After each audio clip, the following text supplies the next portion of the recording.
नमः सिद्धेभ्यः।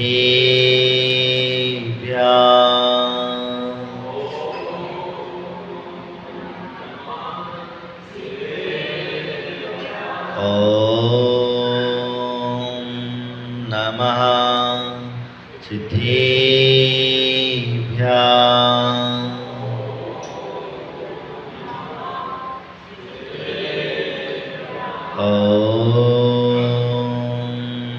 नमः सिद्धेभ्यः।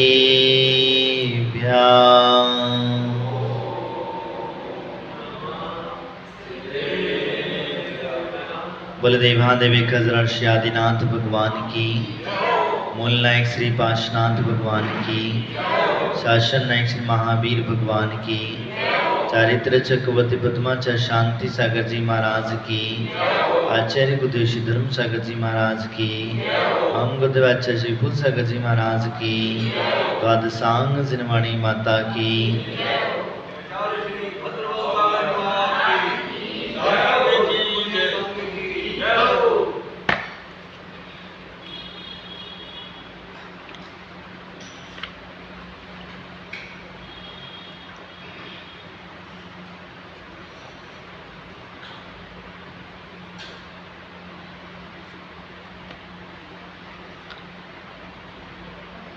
देशव्रतानुसारणे संयमोपि निश्व्याप्ते रहस्तेन तेनेव जायते फला मदत्व्रतम। ग्रस्त का धर्म है। हम यहाँ 6 आवश्यकों की चर्चा कर रहे हैं और ग्रस्त देव पूजा गोपास्ति स्वाध्याय के पश्चात संयम की चर्चा करता है। धर्मात्मा जीव संयमों का पालन करता है, वो जीव रक्षा के लिए करता है। संयम का उद्देश्य अपना उत्थान, अपने को ऊपर उठना है, तो हमें कहीं ना कहीं संयम का पालन करना ही पड़ेगा। कल हम चर्चा कर रहे थे, संयम के 2 भेद बताए और 2 भेदों में पहला था प्राणी संयम, दूसरा था इंद्रिय संयम। इसी इंद्रिय संयम की व्यवस्था को समझाते हुए आचार्य भगवंत आगे कहते हैं कि इंद्रियों को कंट्रोल करने के लिए सर्वप्रथम हमें किस चीज़ का त्याग करना चाहिए। तो कहते हैं त्याजम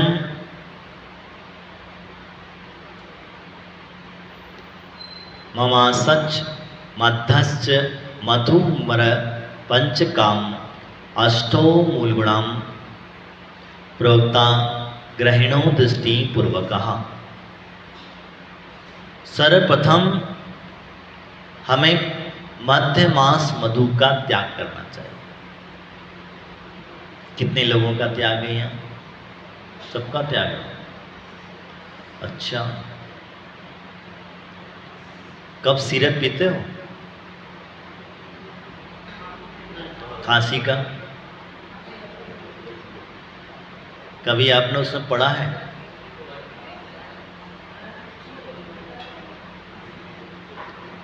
कब सीरप आपने उसमें कभी पढ़ा है?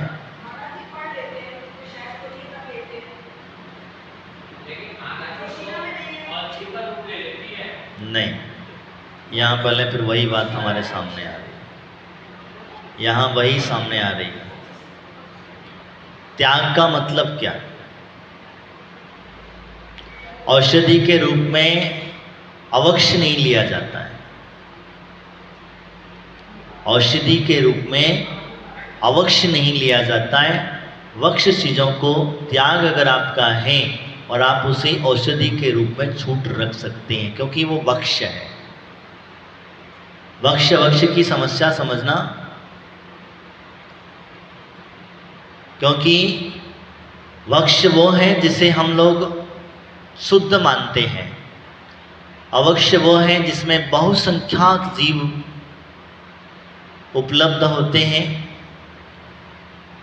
उनके वो उसका भोजन करना वो अवक्ष कहलाता है। तो इसीलिए आप इस बात को समझना। इसी प्रकार से मधु जो है बहुत सारी चीज़ों में आपको मिलता है, आपको देख करके औषधि लेना चाहिए। इसके अलावा मध्य, इसको हम लोग ड्रग्स कहते हैं। मध्य का मतलब शराब ही अकेला नहीं है, जितने भी नशीले पदार्थ हैं, समझना मेरी बात को, जितने भी नशीले पदार्थ हैं ये सभी मध्य के अंतर्गत गिने जाएंगे। तब जब आपका मध्य मास मधु का त्याग है तो नशीले पदार्थों के अंदर में आजकल जो पेन किलर दवाइयाँ आती हैं, पेन किलर जो दवाइयाँ आती हैं, उन दवाइयों के अंदर में क्या है? उन दवाइयों के अंदर में एक ड्रग्स होता है, वो बहुत मामूली मात्रा में आपको दिया जाता है। आपको दवाई खाने के बाद नींद आती है, सुस्ती आती है। जिस व्यक्ति को नींद नहीं आती है वो नींद की गोलियां खाता है। वो है क्या चीज? तो फिर आपका मध्य पान भी गया। अब हम चलते हैं मांस की ओर।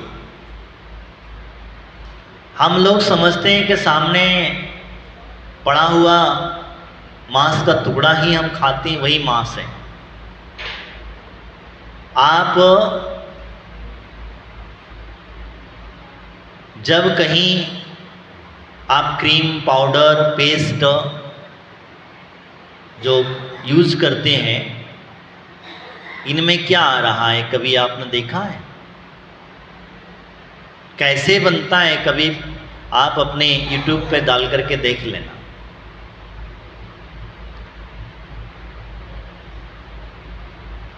एक बार देखना जरूर चाहिए, इसमें क्या चीज है, कैसी है और किस प्रकार से बन रहा है। आपका जो पेस्ट आता है उस पेस्ट के अंदर में हड्डी का चूरा आता है। जो हड्डियां जानवरों की बचती हैं वेस्टेज, उनको सुखा करके, साफ करके, धो करके, उनको पीस करके आपको कभी पढ़ा था हमने। अब आप समझ लो, बड़े शौक से करते हो।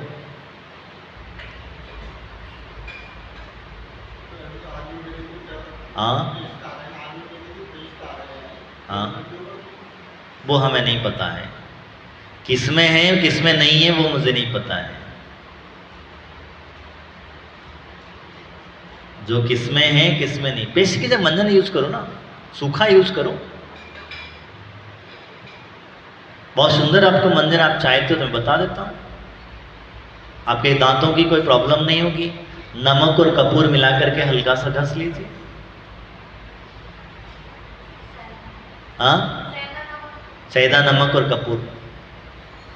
अगर आपको कोई दूसरी और भी चीज़ चाहिए तो आप दूसरी चीज़ और भी ले लो। जामुन की गुठनी आती है, जामुन के पत्ते, उसमें त्रिफला और लौंग, ध्यान से समझना, लौंग और उसमें सेंधा नमक, इनको मिला करके आप इसका मंथन करें। बहुत सुंदर, आपके दांतों में कभी मसूड़ों में सूजन नहीं आएगी, दांतों से ब्लड नहीं आएगा, मुख से बदबू नहीं आएगी। नहीं, गुठली बाजार में बहुत मिल जाती है आजकल। जामुन आते हैं, कसू खा लो, कितना टाइम लगने वाला। थोड़ा सा हम लोग थोड़ा सा पुरुषार्थ करें, मेहनत करें तो सब कुछ मिल सकता है। अगर हम अशुद्धता से बचना चाहते हैं तो हम लोग क्या करते हैं, बना बनाया रेडीमेड चाहिए, सब चीज़ रेडीमेड चाहिए। आप जो बाजार की चीज़ें खा रहे हैं पैकेट फ्रूट खा रहे हैं, क्या वो शुद्ध है?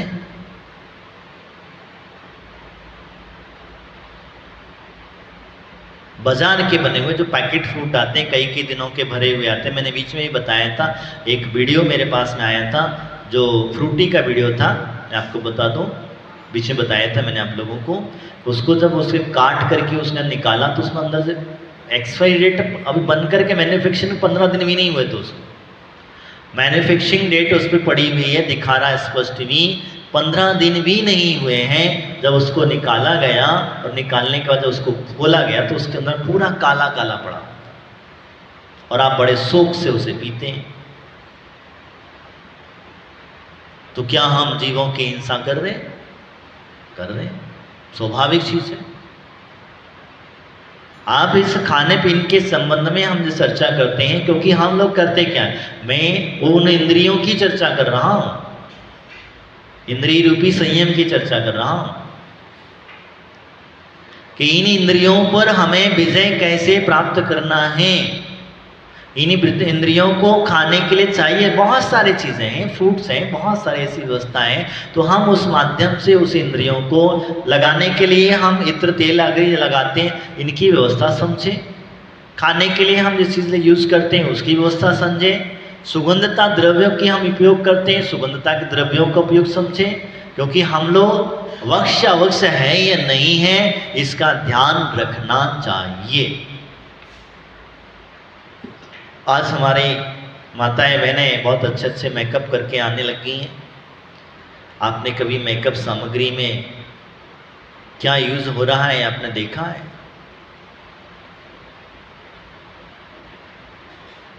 आप जो क्रीम यूज करते हैं, ग्लो वाली क्रीमें यूज करते हैं, उन क्रीमों में क्या आ रहा है कभी आपने देखा है? आपको तो बस ऐड देखना है, बाकी कोई लेना देना नहीं है। ऐड देख करके हम लोग उसका यूज करते हैं, लेकिन उससे होता क्या है हमने कभी समझा नहीं है। हम अहिंसावादी हैं और हिंसा चीज रूपी प्रकरणों का ध्यान रखना चाहिए, जिसमें कभी भी हिंसा चीजें मिली हुई हैं, ऐसे प्रोडक्ट को कभी भी यूज नहीं करना चाहिए, वो चाहे कितना महंगा क्यों ना हो। इसलिए तो कहा जाता है मंदिर में नेल पॉलिश, क्रीम, पाउडर आदि मेकअप लगा करके नहीं आना चाहिए। क्यों कहते हैं? क्यों कहते हैं? कारण कुछ तो होगा, कोई ना कोई तो रीजन होगा। इतने आचार्यों ने सब मेकअप के सुंदरीकरण की व्यवस्था कही, तो कहीं ना कहीं कोई ना कोई चीज तो होगी, कोई ना कोई बात अवश्य होगी, इसीलिए इसका निषेध किया गया। आप नेल पॉलिश लगा के मुनिराजों को आहार देने जाओ, जब तुम महाराज को आहार नहीं दे सकते तो भगवान के आगे पूजा कैसे करोगे? तुम भगवान को चलता है, भगवान कुछ नहीं कह रहे तो इसका मतलब चलता है। हाँ,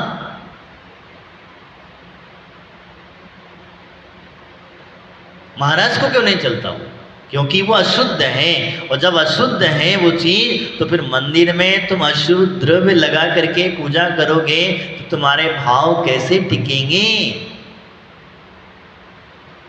यहां स्पष्ट आया है ग्रंथों के अंदर में, अशुद्ध वस्तु का अगर स्पर्श भी अगर हमने कर लिया है तो हमें स्नान आदि करके फिर पूजा आदि करना चाहिए।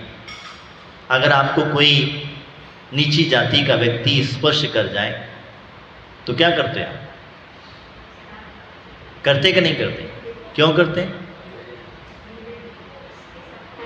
तो आपकी जो वस्तुएं कौन सी उच्च जाति वालों ने बनाई है?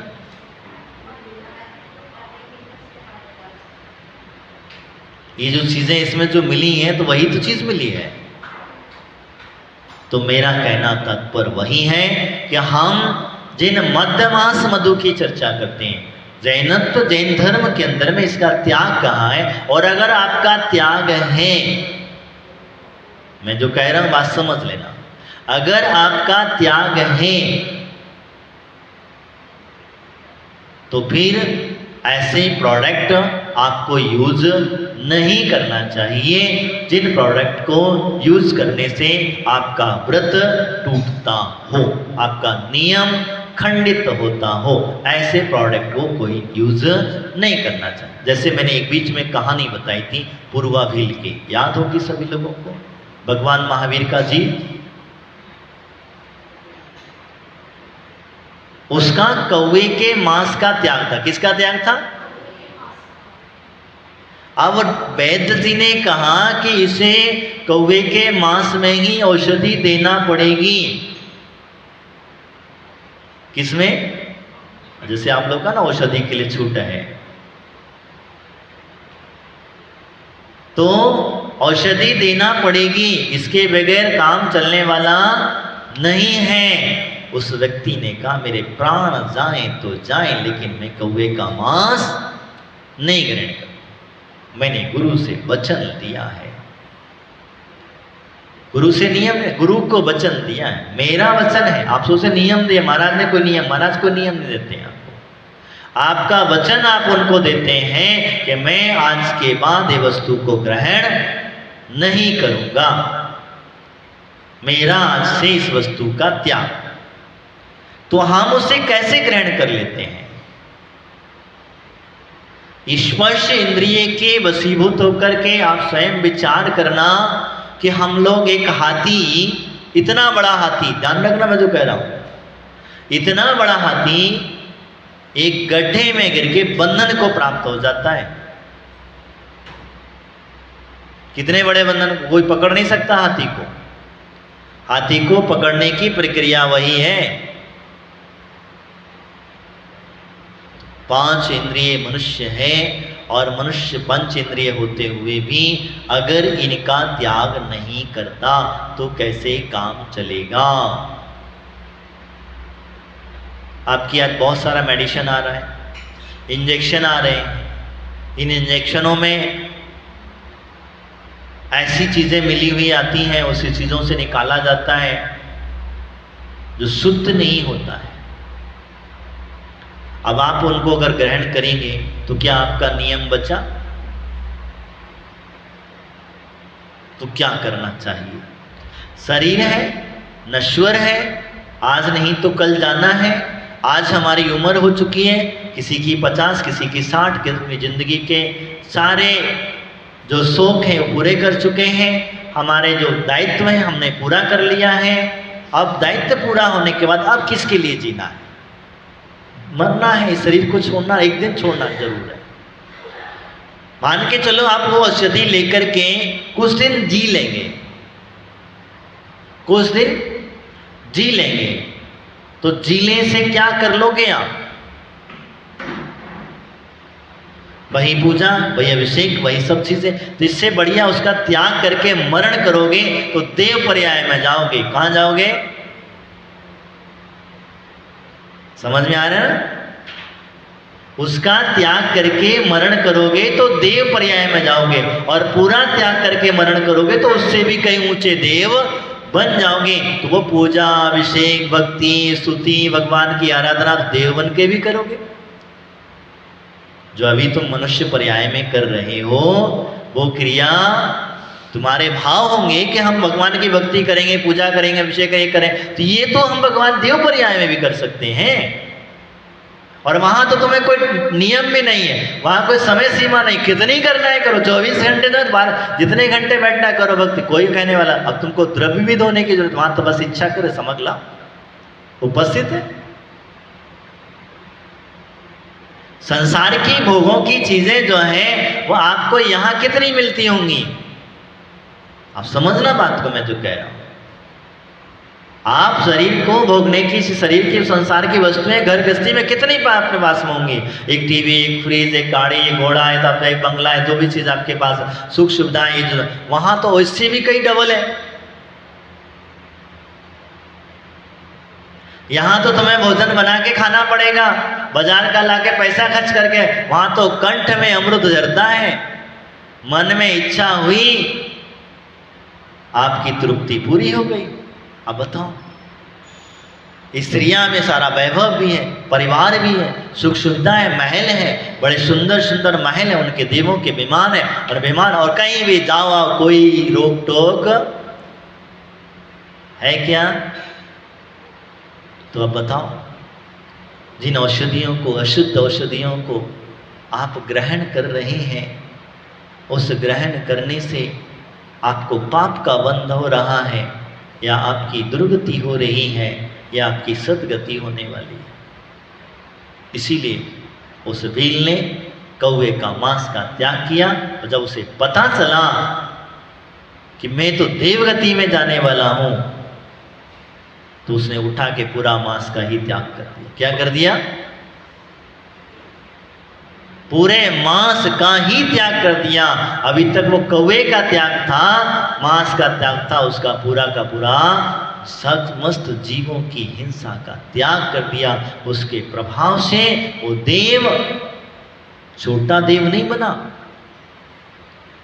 बड़ा देव बन गया, ऊंचा देव बन गया, और उच्च गति को प्राप्त हो गया।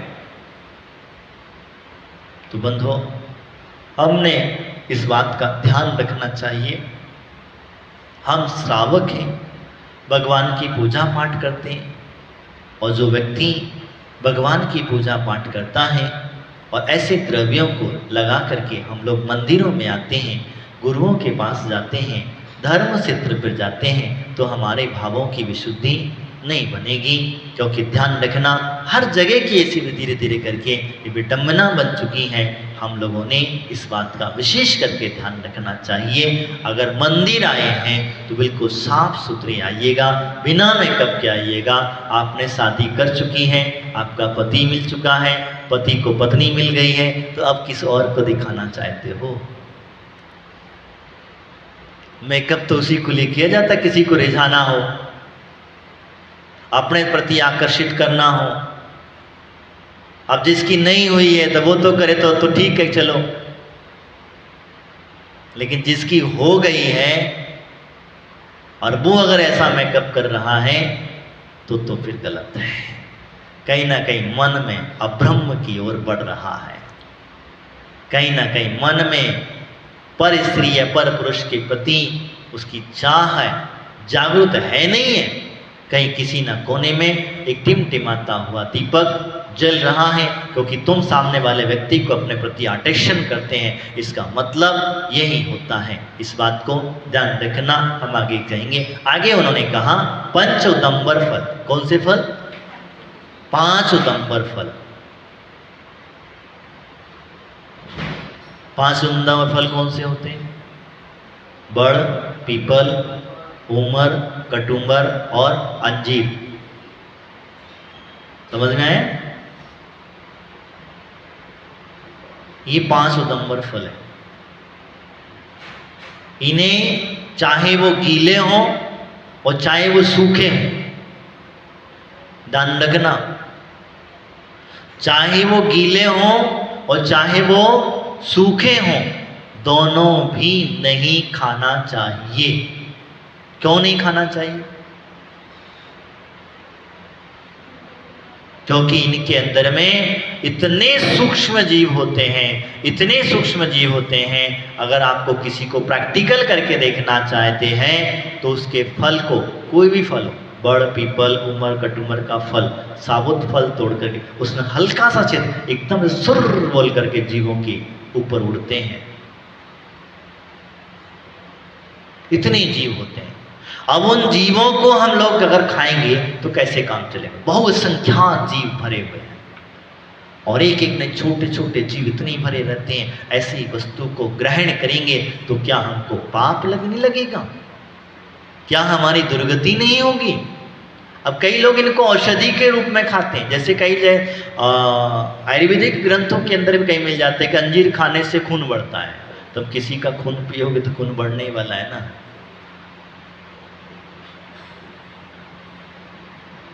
क्यों हंस रहा है ये?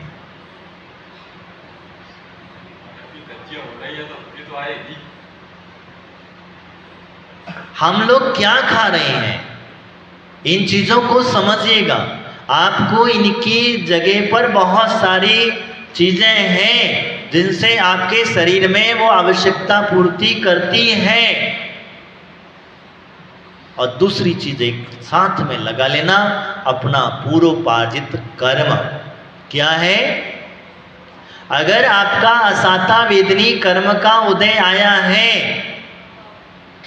ध्यान रखना मैं जो कह रहा हूं, अशाता वेदनी कर्म का उदय आया है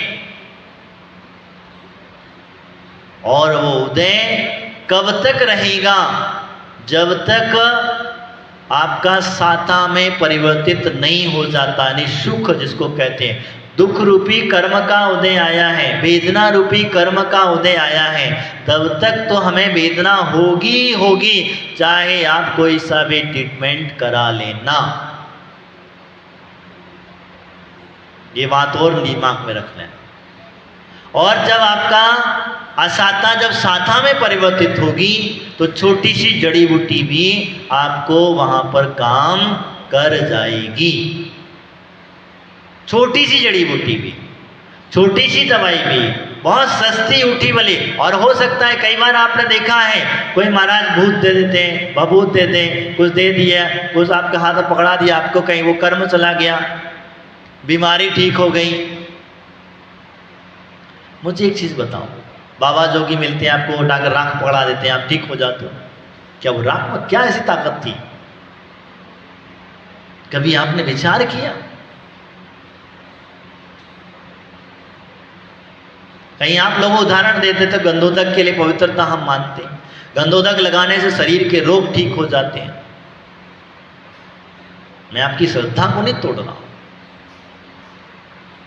गंधोदक लगाने का महत्व समझना।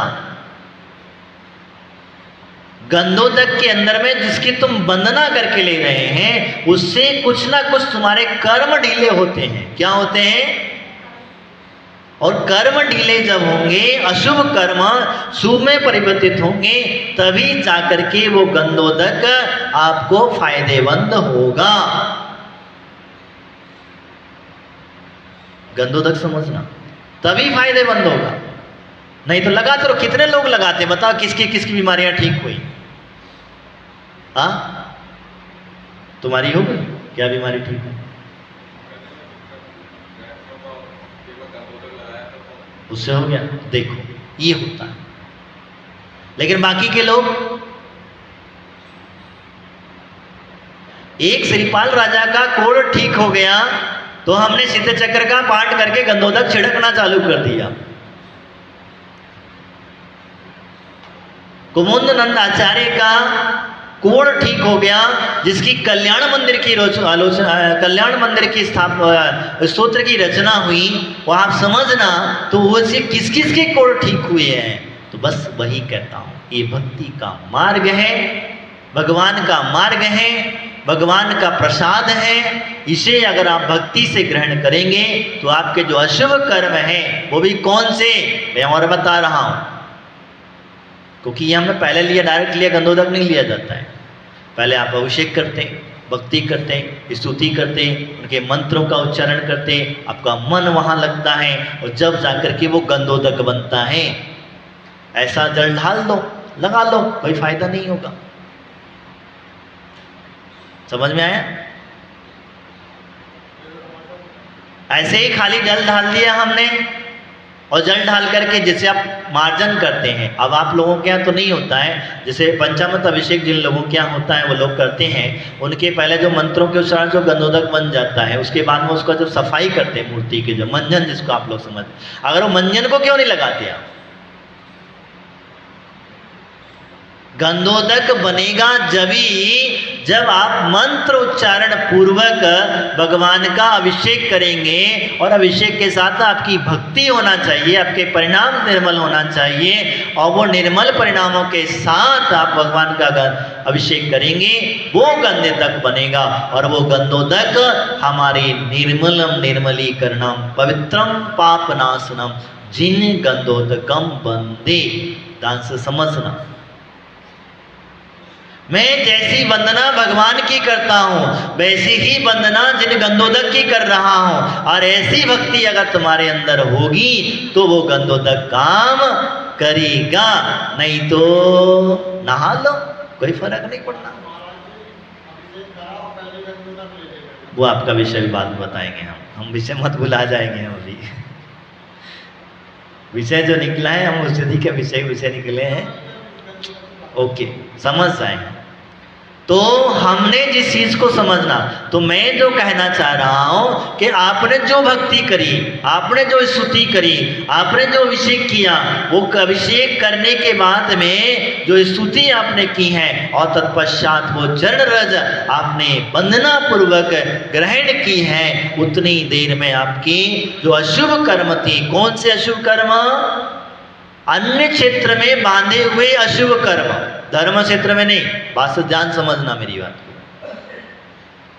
अन्य क्षेत्र में बांधे हुए अशुभ कर्म वो यहाँ पर भक्ति के वशीभूत होकर के भगवान के दर्शन करने से, पूजन करने से ढीले पड़ जाते हैं, लेकिन जो धर्म क्षेत्र में बांधे हुए अशुभ कर्म हैं वो तो आपको फल दे करके ही जाएंगे, उसे तो आपको भुगतना ही पड़ेगा, बिना काटे जाने वाले नहीं है, इसीलिए उसे बिना भुगते, बिना फल दिए जाते नहीं है। तो ऐसे कर्मों को तो हमें भुगतना पड़ेगा, लेकिन जो बाहर किए हुए कर्म हैं, परिवाजित आदि किए कर्म हैं, धर्म क्षेत्र को छोड़ करके किए कर्म हैं, वो कर्म भगवान की भक्ति रूपी गंधोदक से हमारे निर्मल शरीर को भी निर्मल कर सकते हैं, हमारे जो रोग हैं उनको भी ठीक कर सकते हैं। यहाँ कौन सी औषधि खाई आपने बताओ? कोई बक्ष या वक्ष कोई औषधि खाई? हाँ, श्रीपाल राजा का कोढ़ ठीक हो गया, इस भैया के गले की तकलीफ ठीक हो गई, तो इन्होंने कौन सी औषधि खाई? नहीं, तो वो औषधि थी भक्ति रूपी। कौन सी?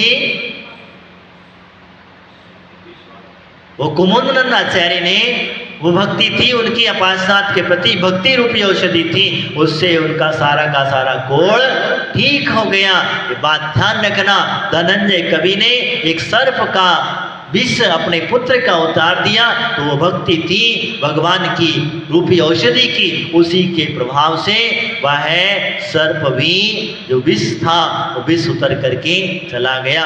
जब तक हमारी भक्ति श्रद्धा मजबूत नहीं होगी तब तक हमारे कर्म ढीले होने वाले नहीं हैं, और इनको ढीला करना है तो फिर खाते रहो औषधियों पे औषधि, औषधि पे औषधि चलती रहेगी। डॉक्टर भी आखिर में कह देता है, जब वो हार मान जाता है, कहता अब तो भगवान की भक्ति करो, इसके अलावा कुछ इसका उपचार अब तो वही बचा सकता है। तो जब लास्ट में वो कह रहा तो पहले ही तो कर लो। जब वो कोई बात को लास्ट में कहने वाला है, उसी काम को तुम पहले कर लोगे तो हो सकता है कि आपको इतना लंबा चौड़ा खर्चा करने की आवश्यकता नहीं पड़ेगी। इस बात का विशेष करके ध्यान रखना। मैंने आपसे जो चर्चा कर रहा था 5 उदंबर फलों की, 5 उदंबर फल मध्य मास मधु का त्याग हमें अवश्य करना ही करना चाहिए, क्योंकि हमारे ये अभी हमें सम्यक दर्शन प्राप्त नहीं हुआ है। अभी तो हम मात्र 7 आवश्यक कर्तव्यों की चर्चा कर रहे हैं, ये पहले की क्रिया है। अगर आप पूजन अभिषेक आदि करते हैं, लेकिन इतना ध्यान रखना, देख करके कोई भी प्रोडक्ट आप लेते हैं, कोई भी वस्तु लेते हैं, खाने पीने की हो, लगाने की हो, आपकी यूज़ करने की चीज़ हो, उसमें शुद्ध है या अशुद्ध है, किस चीज़ से बनी, कैसी बनी, उसका जानकारी जरूर हम लोगों को रखना चाहिए। तभी हमारे नियम रूपी जो संयम है वो संयम हमारा पल पाएगा और आगे के भाव हमारे अच्छे निर्मल हो पाएंगे। आज इतना ही, बाकी की चर्चा हम कल करेंगे। बोले महावीर भगवान की, आचार्य उदय श्री फूल सागर जी महाराज की।